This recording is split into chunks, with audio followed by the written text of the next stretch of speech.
بسم الله الرحمن الرحيم. السلام عليكم ورحمة الله وبركاته، ومرحبا بكم أصدقائي طلاب الصف التاسع. سوف نستكمل اليوم ما بدأناه في الفيديو السابق، الوحدة الأولى في كتاب العمل، الصفحة 4. نبدأ إلى الكيوردز، الكلمات الأساسية. طبعا الكلمات الأساسية تعني الكلمات الموجودة في النص في الأعلى، الكلمات المهمة جدا، وتعني أيضا الكلمات المفتاحية. هون بدنا نركز على معانيهم بالعربي وعلى شرحهم بالإنجليزي، لأنه ممكن ننسأل على معنى أي وحدة منهم بالإنجليزي. نجي على أول وحدة، بالك. بالك معناها جملة. ما هي هذه الجملة؟ goods bought and sold، بضائع تشترى وتباع in large quantities، بكميات كبيرة. في كلمة واحدة مرادفة لكلمة bulk هي wholesale. wholesale بتعني جملة كمان، يعني bulk ككلمة واحدة بتعني جملة، وأيضا wholesale كلمة مرادف إلى أيضا بتعني جملة. أما كشرح هو كشرح كمعنى كشرح goods bought and sold in large quantities. الكلمة الثانية profit. profit معناها ربح. ما هو الشرح لهذه الكلمة؟ the money that they can make in business or by selling things. the money يعني المال that can make الذي يمكنك كسبه in business في العمل or أو by selling things أو من خلال بيع الأشياء. multiply معناها يضاعف. الشرح لكلمة أو للفعل multiply هو to increase يعني أن يزيد. الكلمة اللي بعدها cart معناها عربة. الشرح a vehicle يعني عربة with 2 or 4 wheels، بعجلتين أو بأربع عجلات، that is pulled by a horse، يجرها حصان. الكلمة اللي بعدها fleet معناها أسطول، وتعني a group of ships or trucks، مجموعة سفن أو شاحنات. الكلمة الأخيرة هي كلمة former، وتعني سابق. في عندي كلمتين مرادفات إلى كلمة previous معناها أيضا سابق، وpast معناها ماضي. كلمتين هود previous وpast هن مرادفات لكلمة former هون. طيب ما زلنا في الصفحة 4، راح نروح على تمرين A، حل وترجمة تمرين A.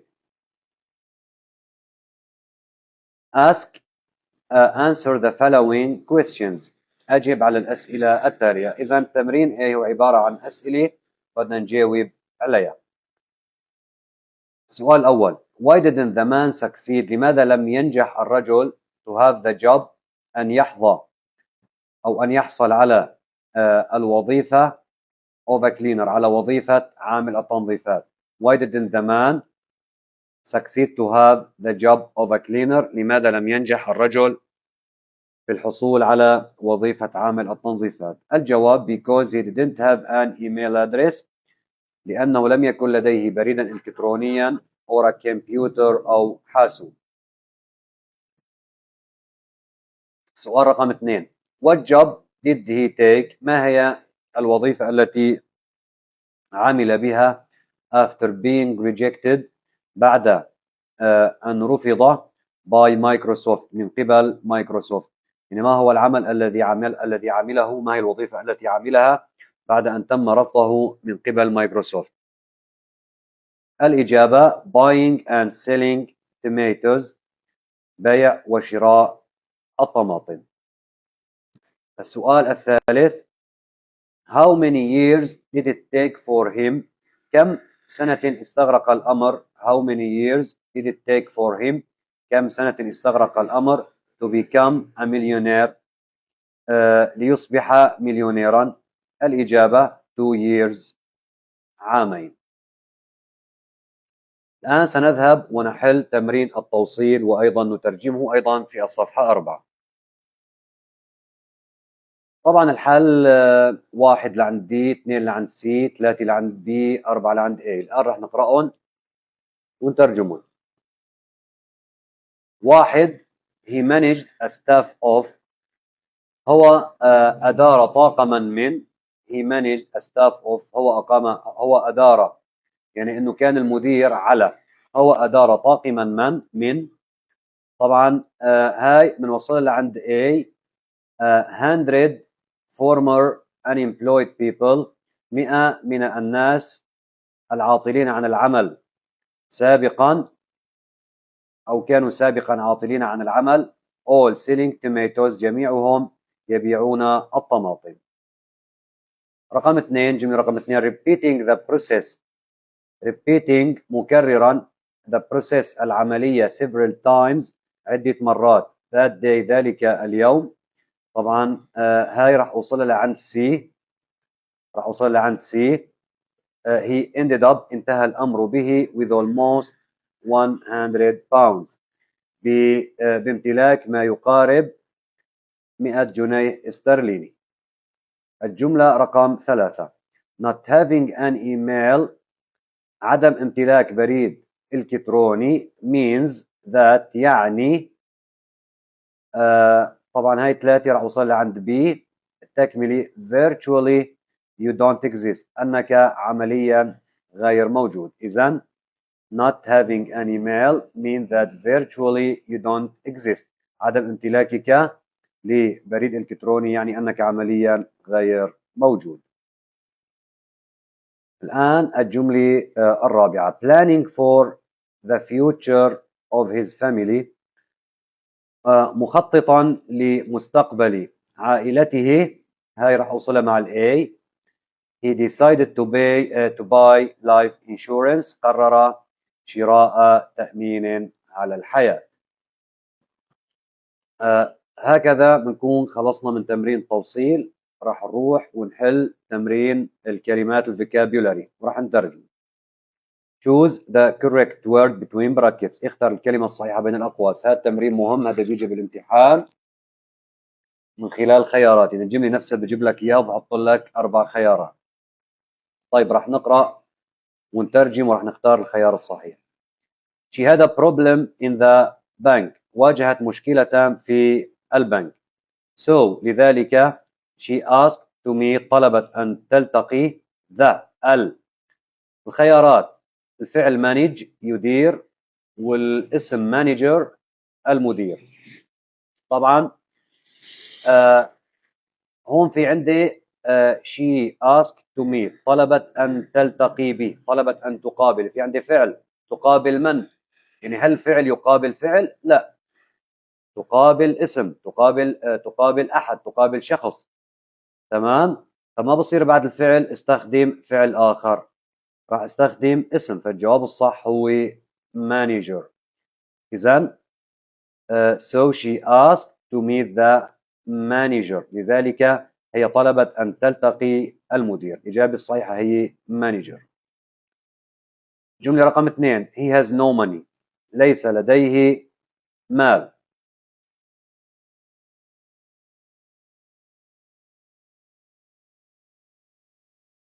ليس لديه مال he has no money ليس لديه مال.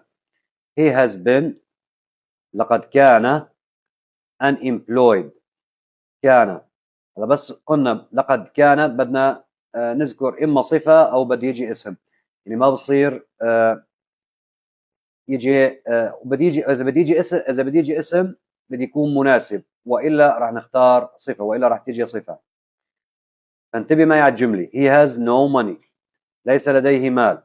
he has been لقد كان ماذا unemployed عاطلا عن العمل. هذا الخيار الأول unemployed عاطلا عن العمل أو كان unemployment العطالة عن العمل.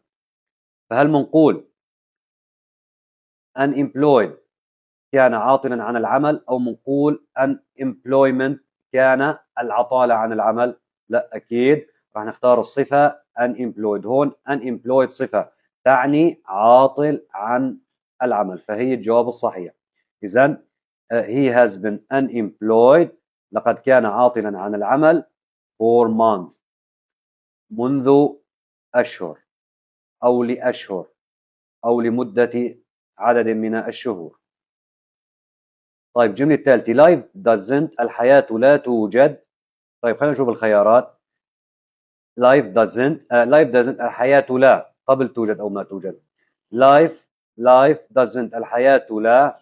طيب خيارات existence وجود أو exist توجد، فأي خيار منهم؟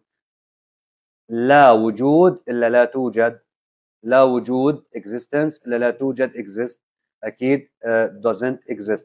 بعدين الفعل doesn't كفعل مساعد منفي لازم يجي بعد منه فعل المصدر اللي هو هون exist.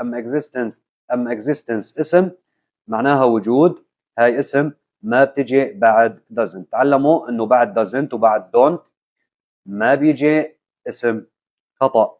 ايش لك بيجي عندي فعل وبكون مصدر. اذا life doesn't الحياة لا exist توجد on Mars على المريخ، يعني لا يوجد حياة على المريخ. جملة رقم 4 I was كنت، هون أيضا بدي يجي صفة I was كنت، أو هون بدي يجي نعم بدي يجي صفة I was astonished مندهشا، كنت مندهشا أو دهشت، بحسن كمان ترجمة دهشت مبني المجهول ماضي فعل في التصريف الثالث، فبحسن بقول I was astonished كنت مندهشا، أو I was astonished دهشت، أو الخيار الثاني astonishment هي اسم معناها دهشي. هل أقول I was astonishment أنا كنت دهشة، إلا I was astonished كنت مندهشا؟ أكيد الصح هي astonished كنت مندهشا. إذن I was astonished كنت مندهشا when my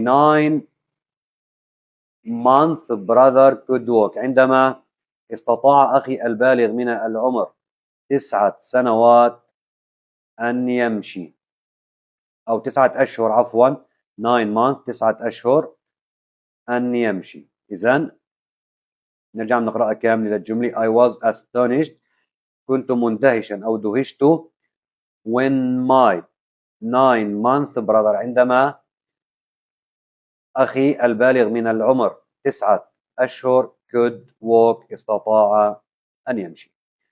إلى هنا نكتفي إن شاء الله. في الفيديو القادم سوف نبدأ بقواعد الوحدة الأولى. شكرا لكم على المتابعة.